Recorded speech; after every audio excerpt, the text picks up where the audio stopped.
Tisca classes के इस digital platform पर आपका बहुत बहुत स्वागत है और आप देखना शुरू कर चुके हैं तिस्का क्लासेस को। आज हम देखने वाले हैं मध्य प्रदेश लोक सेवा आयोग के द्वारा 22 तारीख को जो एग्ज़ाम माफ़ करना 21 तारीख 22 मार्च है, 22 मार्च को जो असिस्टेंट इंजीनियर का एग्ज़ाम आयोजित किया गया था, उसके फर्स्ट पार्ट का जो क्वेश्चन पेपर था, जिसमें मध्य प्रदेश संबंधित क्वेश्चन पूछे जाते हैं, कंप्यूटर क्वेश्चन पूछे जाते हैं, करंट अफेयर क्वेश्चन पूछे जाते हैं और हिस्ट्री क्वेश्चन रहते हैं मध्य प्रदेश संदर्भ में, उसको आज हम देखने वाले हैं। उसके प्रश्न को देखने वाले कौन से ऑथेंटिक आंसर हो सकते हैं, कौन से इसके सही आंसर हो सकते हैं।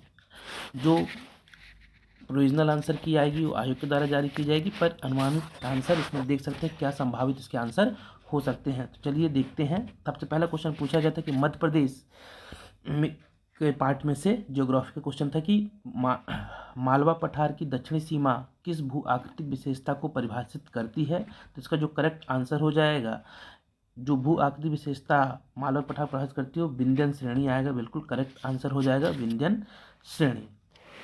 क्वेश्चन नंबर 2 पूछा गया था कि मध्य प्रदेश के बुंदेलखंड क्षेत्र की सबसे महत्वपूर्ण भू आकृतिक विशेषता क्या है। तो मध्य प्रदेश के जो बुंदेलखंड क्षेत्र है उसकी जो प्रमुख भू आकृतिक विशेषता है अवशिष्ट पहाड़ियाँ। बिल्कुल इसका राइट आंसर हो जाएगा अवशिष्ट पहाड़ियाँ। तीसरा क्वेश्चन पूछा गया था कि काली मिट्टी में किस तत्व की मात्रा कम होती है। तो जो काली मिट्टी होती है उसमें फास्फोरस और नाइट्रोजन की मात्रा कम पाई जाती है। ये आसान क्वेश्चन कह सकते हैं, ये मिल जाता है, तो इसका आंसर हो जाएगा बी। क्वेश्चन नंबर 4 पूछा गया था कि मध्य प्रदेश में उष्ण आर्द्र पतझड़ वन किन जिलों में पाए जाते हैं। तो इसका जो करेक्ट आंसर हो जाएगा बालाघाट, मंडला और शहडोल। बिल्कुल इसका राइट आंसर हो जाएगा। ये पेपर बहुत ज़्यादा महत्वपूर्ण है। आपका जो आगामी एमपीपीएससी का एग्ज़ाम होना है अप्रैल में, उसकी दृष्टि से भी ये क्वेश्चन महत्वपूर्ण है, तो आप इसे ज़्यादा से ज़्यादा शेयर भी जरूर कीजिएगा। चलिए आगे बढ़ते हैं। अगला है कि राजघाट बांध किस नदी पर बनाया गया है। तो यह बेतवा नदी पर बना हुआ। बिल्कुल इसका करेक्ट आंसर हो जाएगा। अगला क्वेश्चन पूछा गया था कि बैगा जनजाति मध्य प्रदेश के निम्नलिखित में से किस जिले में निवास करती है। तो बैगा जो जनजाति है निवास है इसका डिंडोरी। बिल्कुल करेक्ट आंसर हो जाएगा डिंडोरी जिले में बैगा जनजाति का निवास है। चलिए आगे बढ़ते हैं। क्वेश्चन नंबर 7 पूछा गया था कि निम्न में से कौन सी मध्य प्रदेश की विशेष पिछड़ी जनजाति है। तो इसका आंसर हो जाएगा सहरिया। बैगा, भारी और सहरिया 3 जनजाति जो पीवीटी समूह में आती हैं। कोरकू जनजाति मुख्य रूप से कहाँ पाई जाती है। तो ये इसका आंसर हो जाएगा बैतूल। बिल्कुल करेक्ट आंसर हो जाएगा बैतूल। क्वेश्चन नंबर 9 2011 की जनगणना के अनुसार मध्य प्रदेश की कुल जनसंख्या में अनुसूचित जनजाति की संख्या का प्रतिशत क्या है। तो इसका राइट आंसर हो जाएगा 21.09। बिल्कुल करेक्ट आंसर हो जाएगा। अगला क्वेश्चन पूछा गया था कि सहारिया जनजाति मुख्य रूप से निम्न में से किस जिले में निवास करती है। तो सहारिया जो जनजाति है दिए गए ऑप्शन में से आ जाएगा शिवपुरी। बिल्कुल करेक्ट आंसर हो जाएगा। अगला है आपका क्वेश्चन की निम्नलिखित में से कौन सी ई गवर्नेंस परियोजना मध्य प्रदेश सरकार के द्वारा शुरू की गई थी। तो यह जो ई गवर्नेंस की परियोजना थी इसका नाम था जामदूत, जो कि धार जिले से शुरू की गई थी सन 2000 में। अगला है डेटा भंडारण की वह विधि जिसमें लचीली सेल्यूलाइड जैसी सामग्री का एक लूप शामिल होता है जो डेटा को विद्युत चुंबकीय आवेश के रूप में संग्रहित कर सकता है, उसे क्या कहा जाता है। तो उसका नाम टेप भंडारण। बिल्कुल करेक्ट आंसर हो जाएगा। अगला है सीपीयू के संबंध में कंप्यूटर मेमोरी को पदानुक्रम के अनुसार ऐसे व्यवस्थित किया जा सकता है। तो जो सही क्रम होगा प्रोसेसर रजिस्टर आता है, फिर कैश मेमोरी, फिर प्राथमिक मेमोरी, फिर द्वितीयक मेमोरी। बी इसका बिल्कुल करेक्ट आंसर हो जाएगा। चलिए आगे बढ़ते हैं। अगला क्वेश्चन है निम्नलिखित में से कौन सा मशीन लर्निंग का एक प्रकार नहीं है। ये एक क्वेश्चन आयोग के द्वारा कई बार पूछा गया, तो रिपीट क्वेश्चन है, तो इसका हो जाएगा रीबर्नियर लर्निंग। ये इसका प्रकार नहीं है। अगला क्वेश्चन है कि कृत्रिम इंटेलिजेंस एआई में प्रगति के साथ एक नई चुनौतीपूर्ण घटना सामने आई है जो कि उन ऑडियो, वीडियो या छवियों को इंगित करती है जो कि एआई द्वारा उत्पन्न होती हैं, जबकि वास्तविक दुनिया में कभी भी अस्तित्व में नहीं थी, ऐसा कहा जा सकता है। बहुत ज़्यादा चर्चा में था डीप फेक। बिल्कुल इसका करेक्ट आंसर हो जाएगा। अगला है किस पुराविद ने हथनोरा में मानव खोपड़ी जीवाश्म की खोज की थी। तो अरुण सोनकिया जी। इसका बिल्कुल करेक्ट आंसर हो जाएगा। क्वेश्चन नंबर 19 था कि नागवंश, आपका 17 आएगा कि नागवंश के संस्थापक वृषभनाथ ने वृषनाग ने किस स्थान पर इस वंश की स्थापना की थी, अपने वंश की स्थापना की थी? तो विदिशा बिल्कुल इसका राइट आंसर हो जाएगा। प्रसिद्ध कवि और नाटककार राजशेखर किस कलचुरी राजा के आश्रयदाता थे? तो ये इन्हें आश्रय दिया था युवराजदेव प्रथम, बिल्कुल इसका राइट आंसर हो जाएगा युवराजदेव प्रथम।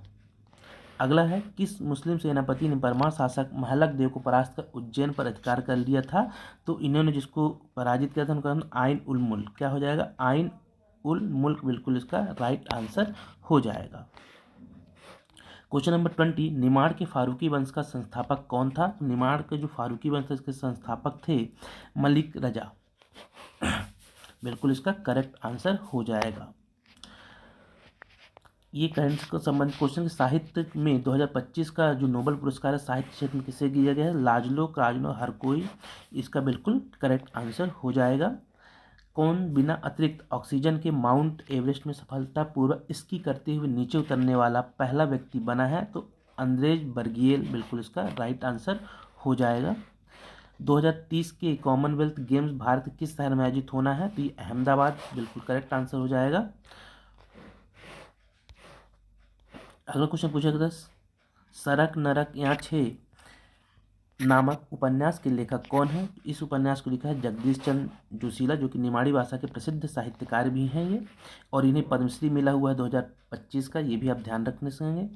अगला है, भारत का पहला प्रधानमंत्री mega integrated textile regional and apparel PM Mitra park Madhya Pradesh के किस जिले में स्थापित किया गया था? बहुत चर्चा में था ये, तो धार जिले में स्थापित हुआ है, बिल्कुल राइट आंसर हो जाएगा। अगला क्वेश्चन था कि मध्य प्रदेश, उत्तर प्रदेश और बिहार की समृद्ध अंतर्राज्यीय परियोजना कौन सी? कई बार आयोग के द्वारा पूछा गया, बाण सागर परियोजना, बिल्कुल इसका राइट आंसर हो जाएगा। क्वेश्चन नंबर 27, चांदनी ताप विद्युत केंद्र की स्थापना कहाँ की गई थी? तो चांदनी ताप विद्युत केंद्र की जो स्थापना है, यह स्थापना कहाँ पर की गई थी? चांदनी ताप विद्युत नेपानगर बुरहानपुर, बिल्कुल करेक्ट आंसर हो जाएगा। अमरकंटक ताप विद्युत गृह किस क्षेत्र में स्थित है? तो इसका जो आंसर हो जाएगा चचाई, बिल्कुल करेक्ट आंसर हो जाएगा। 2011 की जनगणना के अनुसार मध्य प्रदेश में नगरीय जनसंख्या का प्रतिशत कितना है? तो ये 27 से 29% के बीच, बिल्कुल इसका राइट आंसर हो जाएगा। अगला है, निम्नलिखित में से मध्य प्रदेश का कौन सा जिला उत्तर प्रदेश तथा छत्तीसगढ़ दोनों के साथ अपनी सीमा साझा करता है? तो ये जिला हो जाएगा सिंगरौली, बिल्कुल करेक्ट आंसर हो जाएगा सिंगरौली।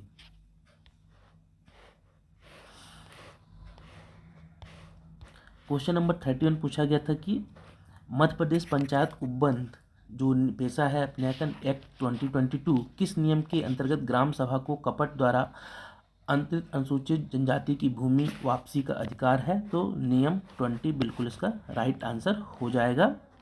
राज्य स्तरीय कोल जनजाति विकास अभिकरण जिस नाम से परिवर्तित कर कोल जनजाति विकास प्राधिकरण कर दिया गया, इसका गठन कब किया गया था? तो 2011, बिल्कुल राइट आंसर हो जाएगा।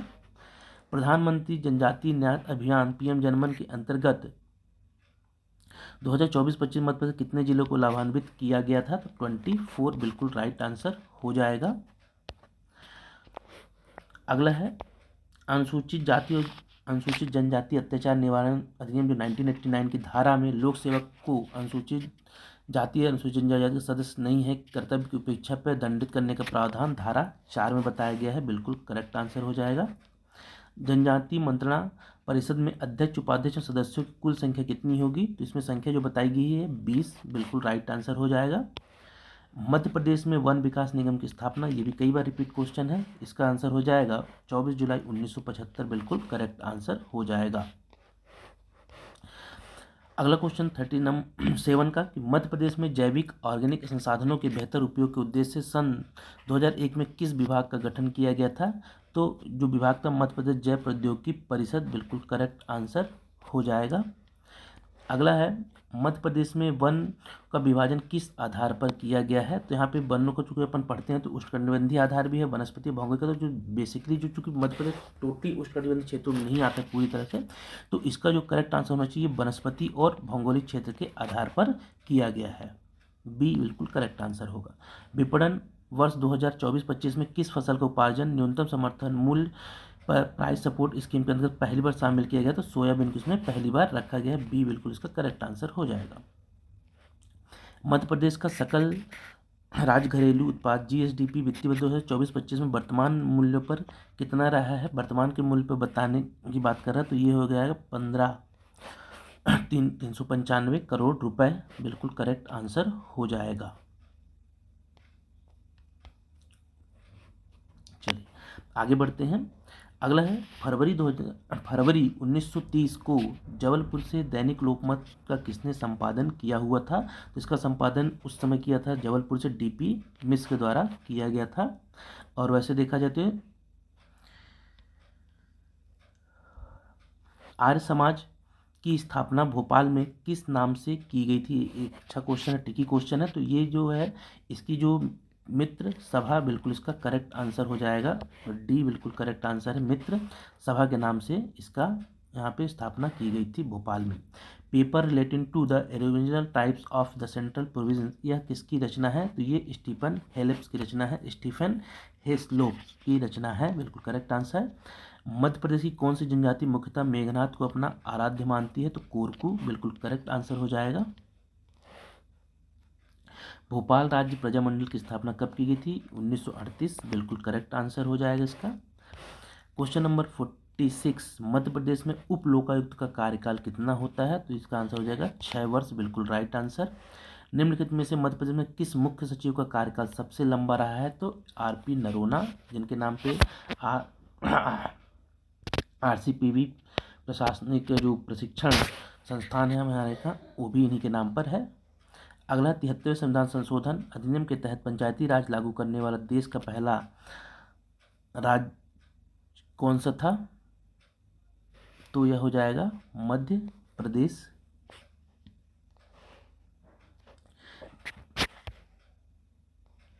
फिर है निम्नलिखित में से कौन सा राज्य सूचना आयोग चयन समिति का हिस्सा नहीं होते हैं। तो राज्य सूचना आयोग के चयन से मध्य प्रदेश के उच्च न्यायालय के जो मुख्य न्यायाधीश तो इसमें शामिल नहीं होते हैं। और लास्ट निम्नलिखित में से मध्य प्रदेश गोवंश वध प्रतिषेध अधिनियम 2004 के अनुसार कौन गोवंश की परिभाषा में शामिल है। तो इसमें आते हैं गाय, सांड, बैल और बछड़े, ये सभी इस परिभाषा में आते हैं। ये थे 50 क्वेश्चन जिसके बहुत ही महत्वपूर्ण है, जो कि आपके आगामी आने वाले एग्जामों में, जो चाहे MPPSC एग्जाम जो अप्रैल में होना है 26 अप्रैल को, उसमें या आगे जो एग्जाम ले जाएंगे उनके लिए बहुत ज़्यादा महत्वपूर्ण है, क्योंकि क्वेश्चन रिपीट होते रहते हैं। यदि आपको वीडियो अच्छा लगा हो तो चैनल से शेयर कीजिएगा, चैनल को सब्सक्राइब और लाइक जरूर कीजिएगा। फिर मिलेंगे नए वीडियो के साथ, तब तक के लिए बहुत बहुत धन्यवाद।